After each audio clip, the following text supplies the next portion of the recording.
Hi everyone, welcome back. കഴിഞ്ഞ ദിവസം സംസ്ഥാനത്തെ ആദ്യ വനിതാ IPS ശ്രീലേഖ ഒരു ഇന്റർവ്യൂവിൽ പറഞ്ഞ കാര്യങ്ങൾ ഇപ്പോൾ വൈറലായിക്കൊണ്ടിരിക്കുകയാണ്. പോലീസിലെ ഉന്നത ഉദ്യോഗസ്ഥരിൽ നിന്നും രാഷ്ട്രീയക്കാരിൽ നിന്നും തനിക്ക് നേരിടേണ്ടി വന്ന കൊടിയ ലൈംഗികാതിക്രമങ്ങളും അവഹേളനങ്ങളുമാണ് അവർ തുറന്നു പറഞ്ഞത്.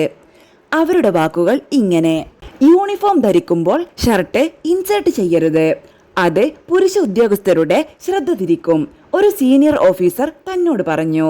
പുറകുവശം മറയുന്ന രീതിയിൽ ഷർട്ട് പുറത്തിട്ട് ബെൽറ്റ് ഇടാനായിരുന്നു ആദ്യ വനിതാ IPS ഉദ്യോഗസ്ഥ എന്ന നിലയ്ക്ക് എനിക്ക് കിട്ടിയ ഉപദേശം. സ്ത്രീകളെ കേവലം ഒരു ചരക്കി എന്ന രീതിയിലാണ് അവർ കണ്ടിരുന്നത്. ശരീരത്തിൽ അനാവശ്യമായി സ്പർശിക്കുക, മുഖത്ത് നോക്കി അശ്ലീലം പറയുക ഇവ പതിവായിരുന്നു. രാത്രിയിൽ വൈകി ജോലി ചെയ്തുകൊണ്ടിരിക്കുന്ന സമയത്ത് ഒരു സീനിയർ ഉദ്യോഗസ്ഥൻ തന്നെ വട്ടം ചുറ്റി പിടിച്ച് ചുംബിക്കാൻ ശ്രമിച്ചു. ഞാൻ SP ആയിരുന്ന കാലത്ത് ഒരു ജൂനിയർ DYSP നിരന്തരം രാത്രി ഫോണിൽ വിളിച്ച് ശല്യം ചെയ്തിരുന്നു. കേരളം തമിഴ്നാടിനെ കണ്ടുപഠിക്കണം. സ്ത്രീകളോടുള്ള സമീപനത്തിൽ കേരളത്തെക്കാൾ എത്രയോ ഭേദമാണ് തമിഴ്നാട്. കൊച്ചു കുട്ടികളിൽ പോലും അമ്മയെ കാണുന്നവരാണ് തമിഴ്നാട്ടിലെ പുരുഷന്മാർ.